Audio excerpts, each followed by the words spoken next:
A Silent World: Mason's Early Years. Mason Connor was diagnosed with autism at 2.5 years old.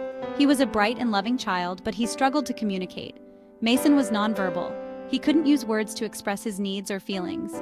His parents, Jennifer and Mark, were heartbroken. They wanted desperately to connect with their son. Jennifer and Mark read countless books and articles about autism. They researched different therapies and interventions. They were determined to find a way to help Mason find his voice. They knew early intervention was crucial for children with autism. The earlier Mason received support, the better his chances of developing language and social skills. Time seemed to slip away with each passing month. Mason's peers were starting to put together sentences.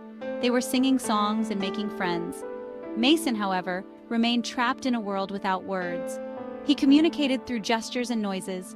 Sometimes his frustration boiled over into meltdowns. His parents felt helpless. They knew they needed to find a breakthrough.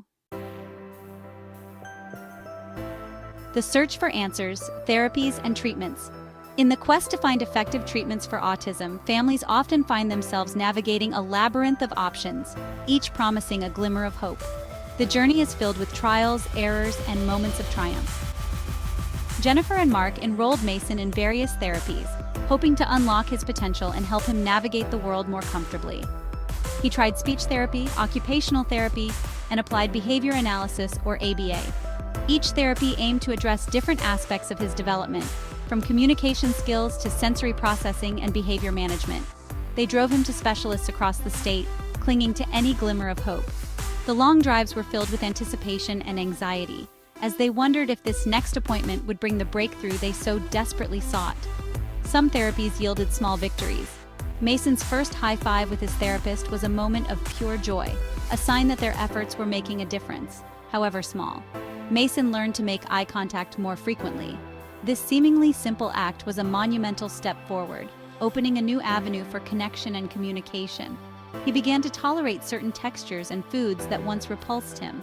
The occupational therapy sessions were slowly helping him overcome his sensory aversions, making everyday activities a bit easier.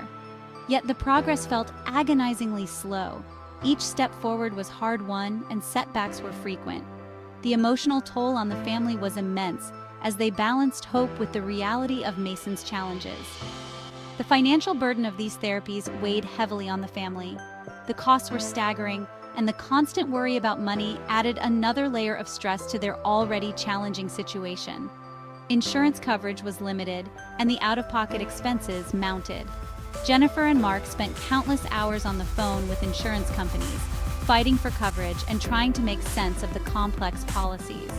Still, Jennifer and Mark refused to give up. Their determination was unwavering, fueled by their love for Mason and their belief in his potential. They knew there had to be a way to unlock their son's potential. Late nights were spent researching, brainstorming, and planning their next steps. They scoured online forums, desperate for stories of other families who had found success. Each story they read provided a new piece of the puzzle, a new avenue to explore. One evening, while researching alternative treatments, Jennifer stumbled upon an article about a doctor in Texas.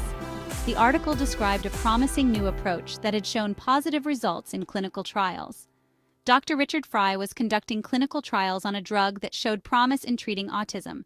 His research was groundbreaking, offering a new ray of hope for families like Jennifer and Mark's. The drug, Leucovorin, was inexpensive and readily available. Unlike many other treatments, it didn't come with a hefty price tag, making it accessible to more families. It was a derivative of folic acid, a vitamin essential for brain development. This connection to a common nutrient made the treatment seem both promising and safe. Jennifer felt a surge of hope. Could this be the breakthrough they had been searching for? The possibility filled her with renewed energy and determination. Could this be the answer they had been searching for? The family felt a renewed sense of optimism, ready to explore this new avenue and hopeful that it might finally unlock Mason's potential. A glimmer of hope. Dr. Frye and Leucovorin. Dr. Frye had been studying autism for over 2 decades. His dedication to understanding this complex condition had earned him a reputation as a leading expert in the field. Over the years, he had seen countless families struggle with the challenges of autism, and he was determined to find ways to help. He was particularly interested in the role of folate metabolism in the brain development of children with autism. Folate, a type of B vitamin, plays a crucial role in many bodily functions, but its impact on the brain was what intrigued Dr. Frye the most. Folate is crucial for neurotransmitter synthesis, DNA replication, and cell growth. These processes are essential for the proper development and functioning of the brain. Without adequate folate, the brain's ability to communicate and process information can be severely impaired. Dr. Frye had observed that many children with autism had difficulty metabolizing folate properly. This metabolic challenge could lead to a range of neurological issues, including the symptoms commonly associated with autism. This led him to investigate the potential benefits of leucovorin, a form of folate that can bypass certain metabolic blocks. Leucovorin, also known as folinic acid, is a more bioavailable form of folate, meaning it can be more easily utilized by the body. Unlike regular folic acid, which relies on specific receptors to enter the brain, leucovorin can directly cross the blood-brain barrier. This unique ability makes it a promising candidate for treating neurological conditions where folate metabolism is impaired. This was particularly significant for children with autism who might have autoantibodies blocking those receptors.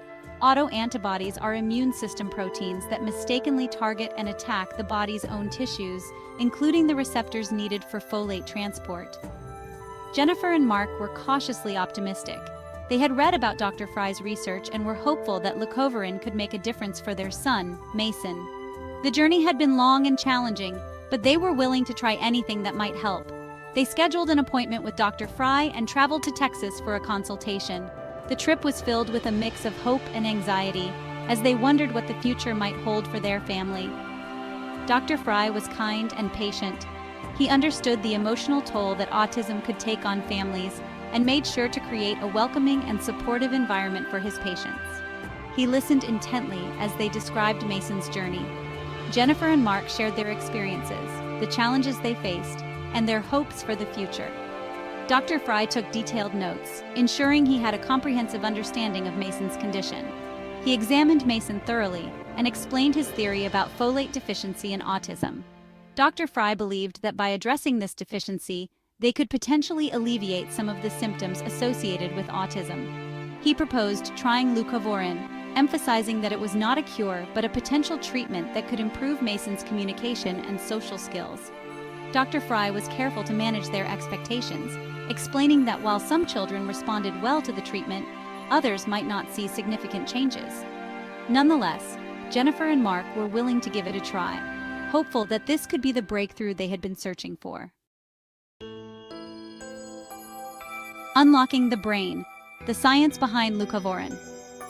Leucovorin, also known as folinic acid, is a medication that has been making waves in the medical community, particularly in the treatment of certain neurological conditions. But what exactly is it, and how does it work? Dr. Frye explained that leucovorin works by bypassing a problem in some children with autism. This problem is related to the body's ability to process and utilize folate, a vital nutrient for brain function. These children have something called folate receptor autoantibodies. These autoantibodies are proteins produced by the immune system that mistakenly attack the body's own folate receptors, which are crucial for transporting folate into the brain. These autoantibodies block the regular folate from getting into the brain. This blockage can lead to a deficiency of folate in the brain, which is essential for various cognitive functions and overall brain health. Leucovorin doesn't need these receptors. Unlike regular folate, leucovorin can bypass the blocked receptors and enter the brain through alternative pathways. It's like having a key that opens a back door into the brain. This unique ability allows leucovorin to deliver folate directly to where it's needed most. This backdoor allows the leucovorin to deliver the much-needed folate. Once inside the brain, folate plays a critical role in various biochemical processes. Folate is like food for the brain. It is essential for the production and repair of DNA, the synthesis of neurotransmitters, and the overall growth and maintenance of brain cells. It helps brain cells grow and talk to each other. This communication between brain cells is vital for cognitive functions, such as learning, memory, and behavior. With enough folate, the brain can work better. Improved folate levels can enhance brain function, leading to better cognitive performance and overall mental health. This can lead to improvements in language, social skills, and behavior. For children with autism, these improvements can be life-changing. helping them to communicate more effectively and engage more fully with the world around them. Dr. Frye's research suggested that leucovorin was safe and well tolerated. His studies showed that many children with autism who were treated with leucovorin experienced significant improvements in their symptoms. It had been used for decades to treat other conditions, including cancer and folate deficiency anemia. This long history of use provided a strong safety profile for leucovorin, making it a promising option for new applications. Jennifer and Mark were hopeful, but also realistic. They had read about the potential benefits of leucovorin and were eager to see if it could help their son Mason. They understood that every child with autism was different, and there was no guarantee that leucovorin would work for Mason. However, they were encouraged by the positive results seen in other children and felt it was worth trying. However, they were willing to try anything that offered a chance for their son to live a fuller, richer life. They knew that even small improvements in Mason's condition could make a big difference in his quality of